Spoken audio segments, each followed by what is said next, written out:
graduated from high school, my grandparents gave me an amazing gift.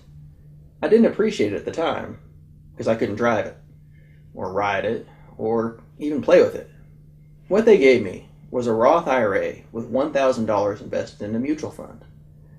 I didn't understand the value of compounding over time or the tax benefits associated with the Roth IRA, but I did understand what $1,000 meant. So of course I wrote them a nice letter and gave them a phone call to thank them. But what they gave me was a gift that allowed me to start thinking about my financial future. And this gift is one that has allowed me to do many things that otherwise would not have been possible.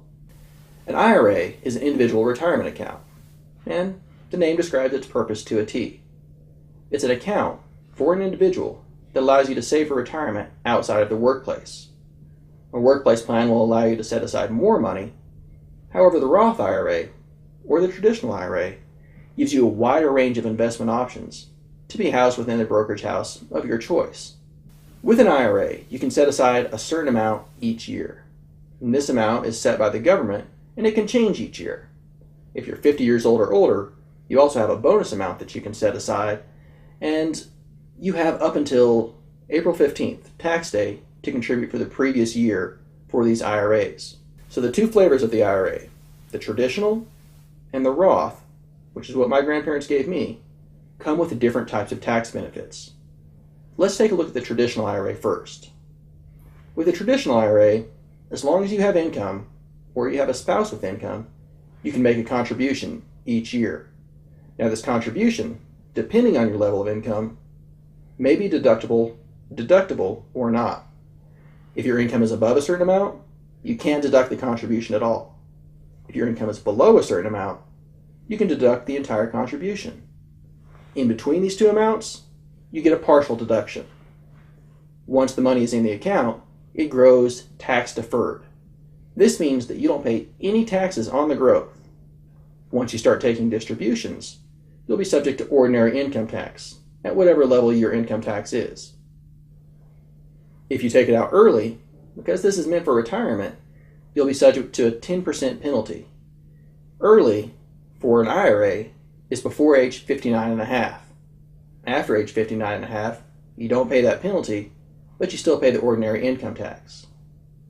Now with the traditional IRA, you will actually be forced to take distributions once you reach age 70 and a half. You will no longer be able to contribute to the IRA, and you're going to have to take these required minimum distributions. Required minimum distributions, if you fail to take them, are going to subject you to a steep penalty. 50% of whatever it was that you were supposed to take out of the account on top of the ordinary income tax that you have to pay anyway. So, if you should have taken $2,000 out this year and you didn't, well, now they're going to charge you $1,000. You're still going to have to take out the $2,000, and you're going to have to pay ordinary income tax on that amount. Luckily, most brokerage houses will actually calculate this for you. When you reach the end of the year, in December, they're going to automatically calculate the amount that you should have taken out. This calculation is done in a way that forces you to take out more each year. It's based on your age and the account balance from the previous year.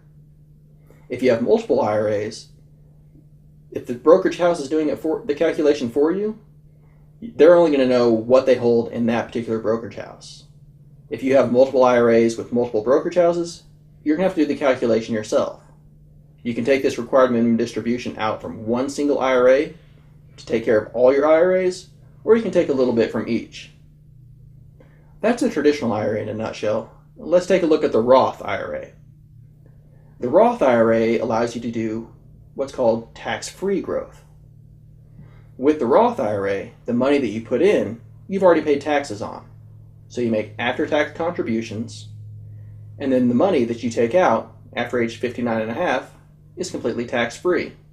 This is an amazing benefit for the Roth IRA, especially for the younger investor with years and years to allow this money to grow over time. With a Roth IRA, you're not going to be subject to those required minimum distributions. You can actually keep contributing as long as you have income. However, if your income is above a certain point, you're not going to be able to make a contribution to a Roth IRA at all. The way around this is to make a contribution to a traditional IRA. It could be non-deductible, it could be deductible, However you do it, when you convert it to the Roth IRA, if you deducted anything, you'll have to pay some taxes to make the conversion.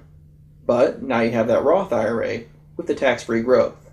When you open either one of these accounts, the traditional or the Roth IRA, some brokerage houses will require a minimum initial investment, maybe $3,000, or require you to commit to making a minimum monthly investment. I've seen this as low as $25 per month for an entire year. However, not everybody can afford this. The solution is the MyRA. The MyRA has no minimum initial investment, no fee associated with opening the account, and a guarantee that you will never lose your principal. This guarantee is backed by the U.S. government, and your investment will be in a U.S. Treasury security created specifically for the MyRA. The catch? The return on this for security may not even beat inflation. You'll have a much better potential of upside with a wide range of investment options in a Roth IRA. Now, once you've opened the MyRA, you can convert it yourself into a Roth IRA at any point.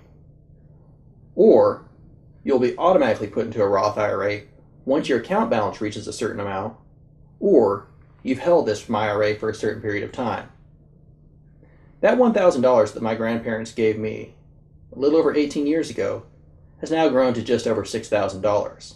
If this continues to grow at the same rate, I'll have over $130,000 by the time I reach age 65.